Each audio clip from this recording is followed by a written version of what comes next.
તો આગળ વાત ઉપલેટાના રાજકોટના ઉપલેટા અને પડવાલ ગામે કૌટુંબિક સંબંધો લોહિયાળ બન્યા। બસ સ્ટેન્ડ પાસે કાકા ભત્રીજા વચ્ચે થયેલી માથાકૂટ બાદ ભત્રીજાએ કાકા પર ઘાતક હથિયાર વડે હુમલો કર્યો।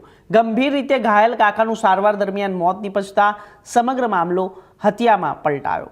હાલ ભાયવદર પોલીસે આરોપી સામે ગુનો નોંધી વધુ તપાસ હાથ ધરી છે।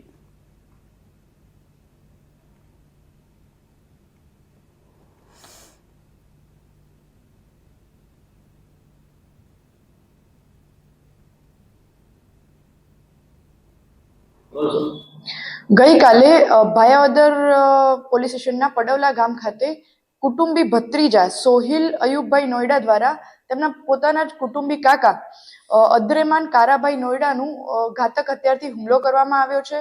જે ગઈ તારીખ 23 ઓગસ્ટ 2026 ના રોજ ભાયાવદર પોલીસ સ્ટેશનના પડવલા ગામ ખાતે ફરિયાદી મુસાભાઈ કારાભાઈ નોયડાએ ફરિયાદ જાહેર કરેલ છે કે તેમના નાના ભાઈ અદ્રેમાન કારાભાઈ નોયડા જેનું ગઈકાલે સાંજે એમના પોતાના ગામમાં પડવલા ગામ ખાતે આરોપી સોહિલ અયુબભાઈ નોયડા તથા મરણ જનાર અદ્રેભાઈ એમના ગામના ઓટલા પર બેસ્યા હતા, એકબીજા સાથે નોર્મલ વાતચીત કરતા હતા। ત્યારે ફરિયાદી તેમનાથી થોડા જ અંતર દૂર બેઠા હતા।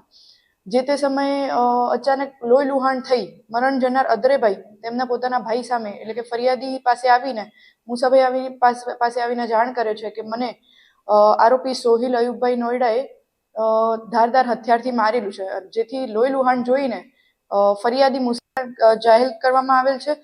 જેથી તેમના મરણ જનારના ભાઈ મુસાભાઈ કારાભાઈ નોયડા દ્વારા આ અંગે ફરિયાદ આપવામાં આવેલ છે અને આગળ આરોપીની તપાસ ચાલુ છે। આગળની કાર્યવાહી આરોપી મળેથી ધ્યાન લેવામાં આવશે। આરોપીનું નામ શું હતું અને કયા કારણોસર આત્મહત્યા કરવામાં આવી? સોહિલ અયુબભાઈ નોયડા આરોપીનું નામ છે અને કારણ હજી આરોપી મળી આવે પછી